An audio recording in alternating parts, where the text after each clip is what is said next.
you can't hear me, let me know. So to let you know who I am, and then also to let you know why I'm here, I've been asked to come here.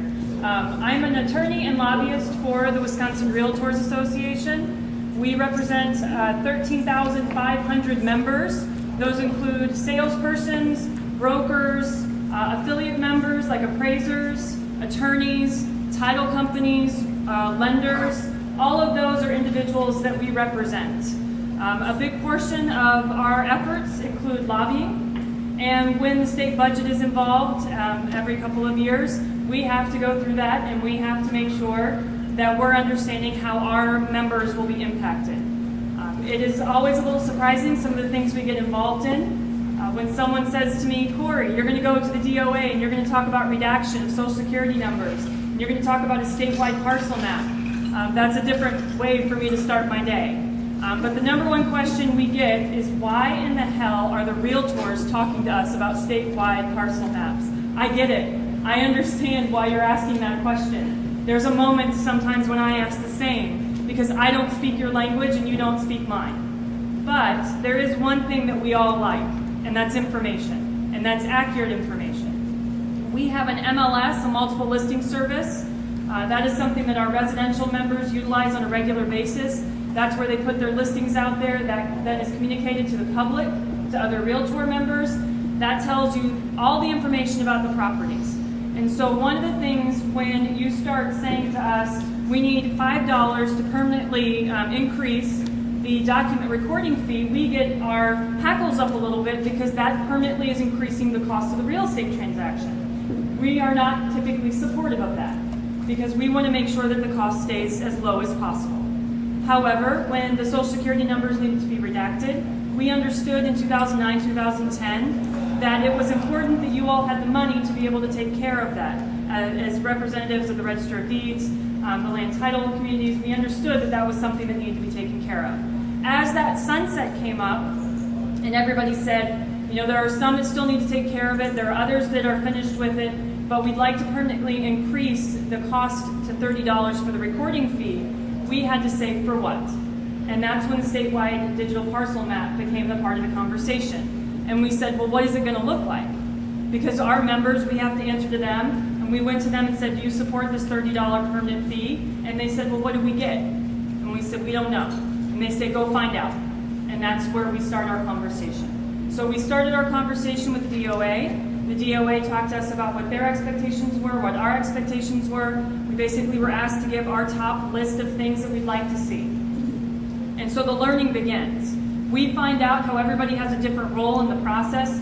We learn how not everybody has two separate offices. We learn that not everybody has the assessor information. And so we start to figure out our list of top 10 can get dwindled down to 4. Something that is important for all of us in real estate is the fact that we have Zillow and we have Trulia out there perpetuating information. It's not always accurate. And our main objective is to make sure that we have accurate, consistent, searchable information for the consumers, for the real estate professional and affiliated representatives.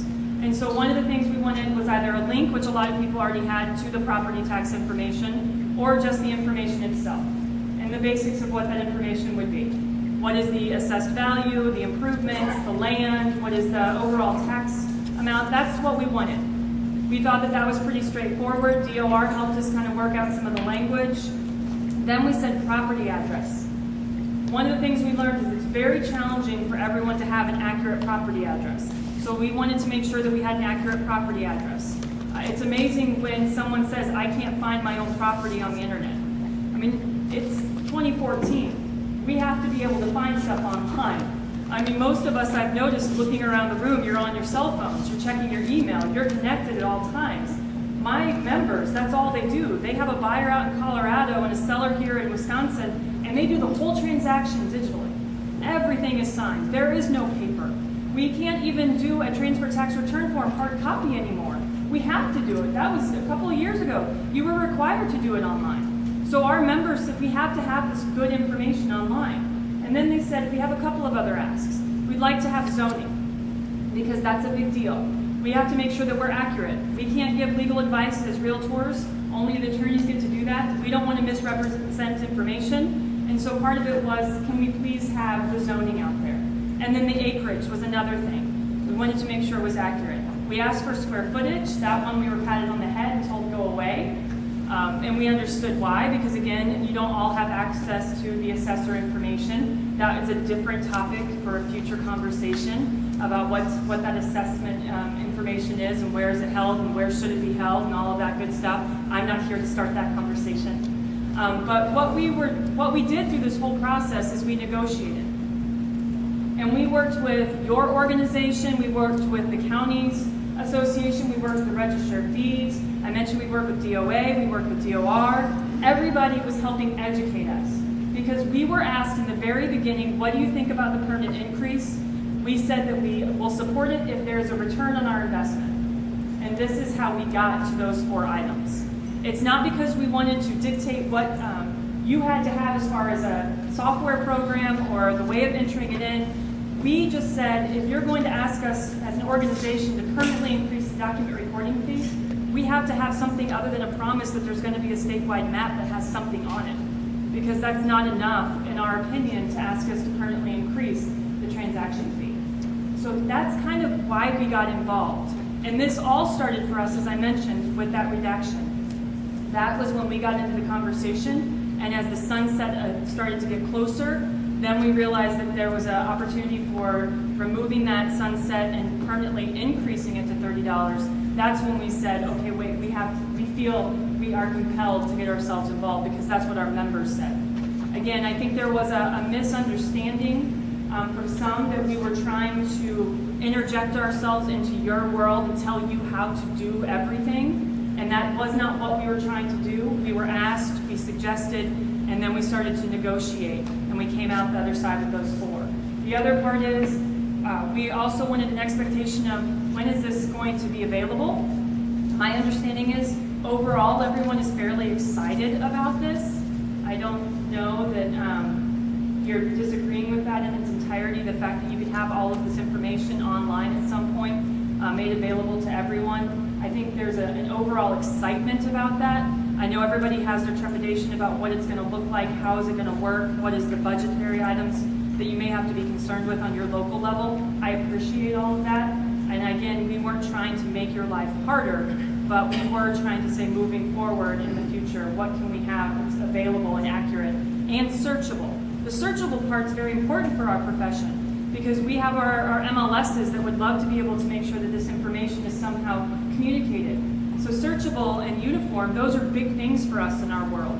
Accurate is everything to us because we don't want to be sued. I don't think any one of you wants to be sued either, so everybody wants accurate information out there. And so that's kind of how we got to this point.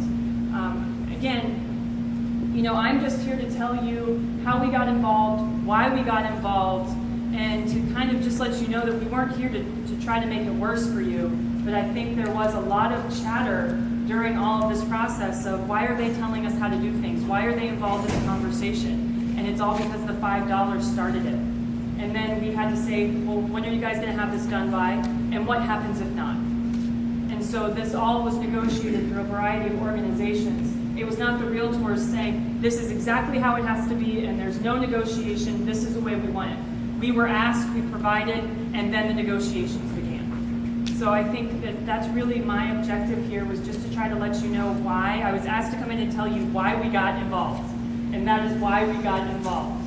And I can just tell you in the last 30 minutes, I have learned a ton of information about the way you all communicate.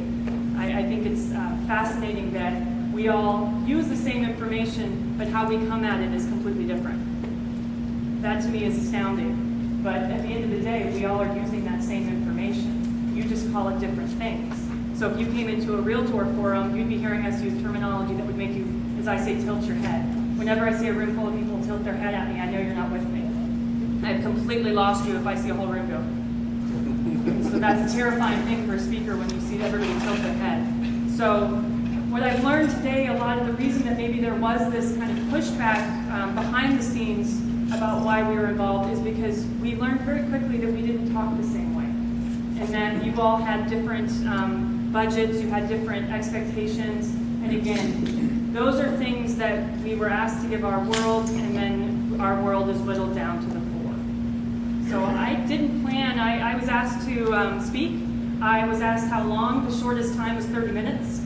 I didn't think that there'd probably be a lot for me to come in and tell you how you do your job. I just wanted to tell you how we got here from our perspective. Yes, as long as you're not going to throw anything at me, we're good. No, I'm not going to throw anything at you. I noticed you said accuracy quite a few times. I did, yeah. And with the advent of a statewide parcel line layer, parcel map, how important is that boundary line of that parcel that you did? The boundary line, we recognize whenever you all are putting something, basically an image, that there has to be some sort of flexibility. So I, for example, live in Waukesha County, so I have an opportunity to be able to see a nice layer on mine. So, but I understand that when I look at it, it may not be exactly where it is. When I say accurate, I think that there's a recognition that there are going to be those moments where you're doing the mapping, that there has to be some sort of obvious disclaimer to say, this is digitalized, this is not going to be completely accurate. But I should know the acreage. The acreage should not be a guesstimation. But it is important if you do lay an aerial photograph underneath that parcel line layer that at least the building that you're trying to sell is within that parcel, correct? No. It's not I'm teasing. important? Yes, absolutely. Yeah. Well, Sorry, I'm a little bit of all the a... time, and sometimes I wonder. Yeah, no, we like to make sure we know where the property lines are.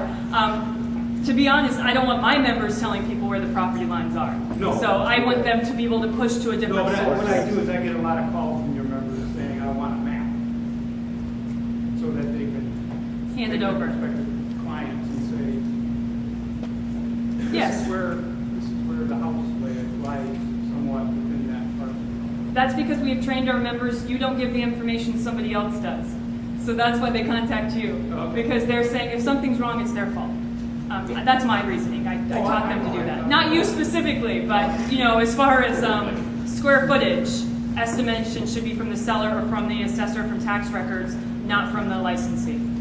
So yes, it is important. I'm being a bit facetious, but yes, that's important. I think following that line, in terms of accuracy, I heard you say somebody else's fault.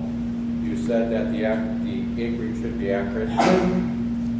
There needs to be an education taking place within the realty industry to understand the difference between a survey of the property and a GIS parcel map.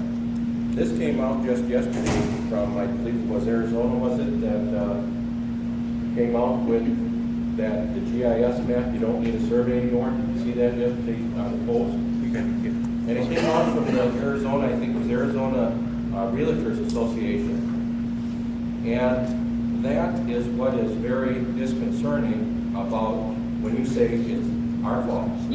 Let me take Well, no, we hear that all But the I would time. say, yes, you guys have given the information, at least my members saying, this information is given by blah, blah, blah, as opposed to the member themselves representing that. But they're not taking it to the next level and explaining the difference between what a survey is and what a GIS parcel map is, because there's a hell of a lot of difference.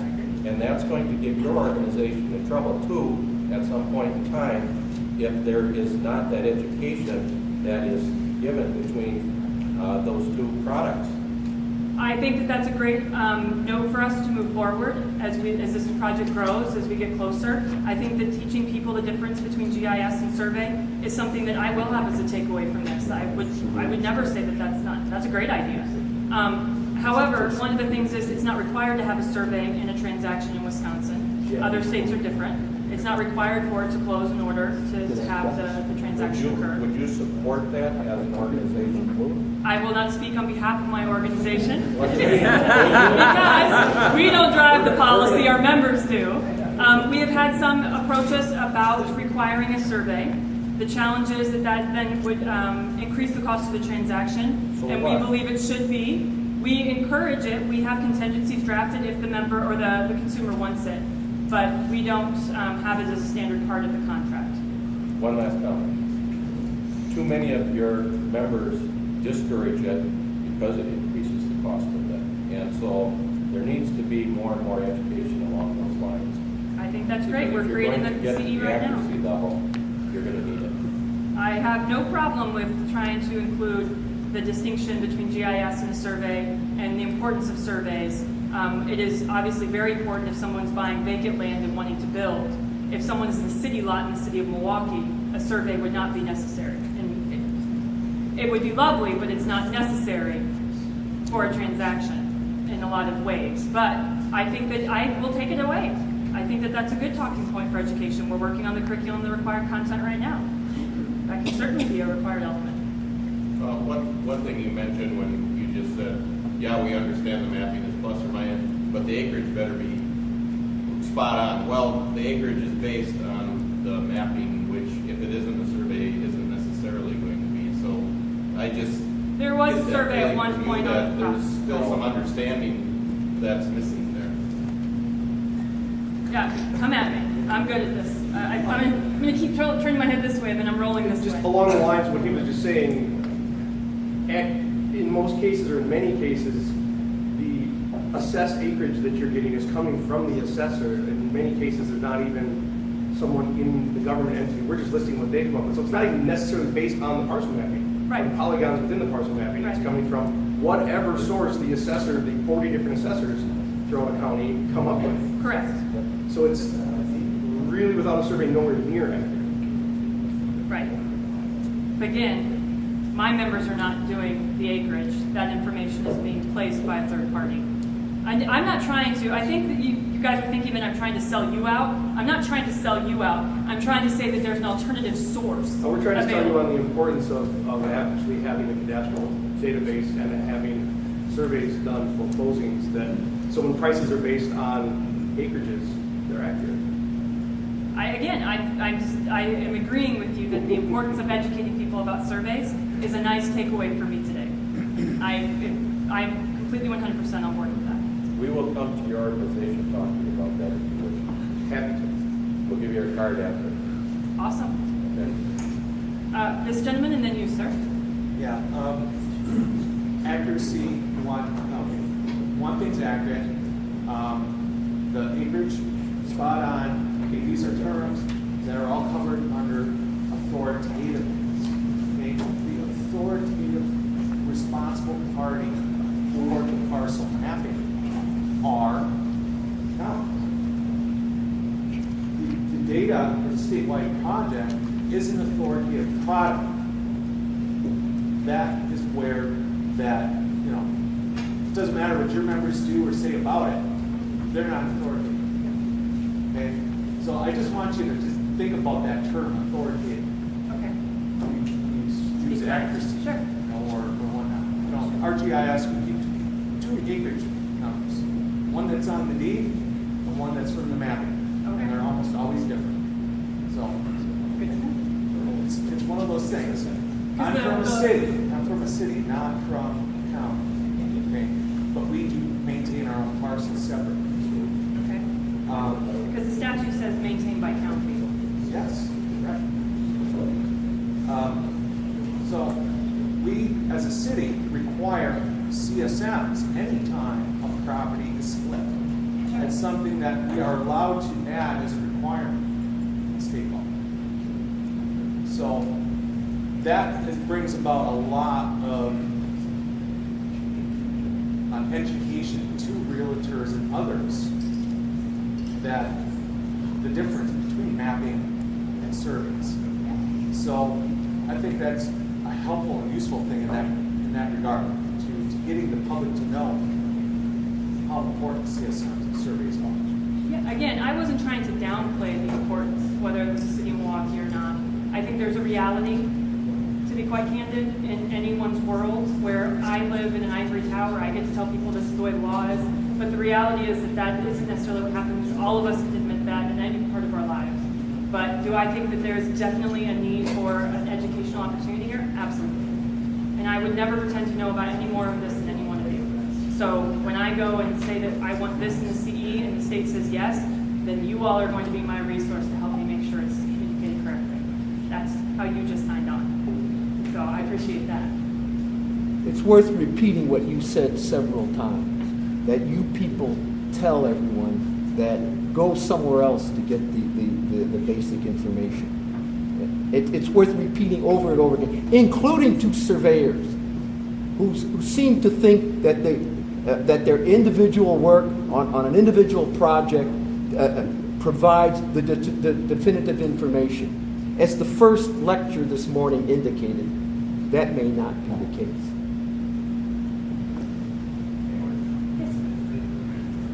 So I don't want to necessarily disagree with Mike and Steve over there.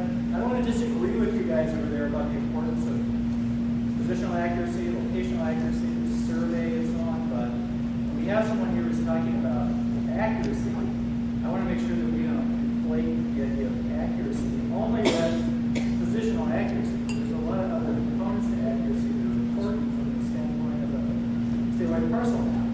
Like, the parcel, is the parcel data set complete? And is it up to date? And are the attributes correct? So is acreage correct? So I agree with you guys that location is important, but when you're saying we want it to be accurate, let's not just assume that what that means is positionally accurate only. Forget about all the other components of accuracy that are most important. So maybe that's another educational element that we need to do that's Yeah, that's a great point, because it's an attribute to whole thing. We'll have time for one more question, and then we have to get on to lunch. And I saw Adam's first second. That's where I was looking. Sorry. Suckers. Otherwise, I'd let this go on for a while, but since we are co-meeting with the Register of Deeds, we need to kind of adhere to the timeline. So, Adam.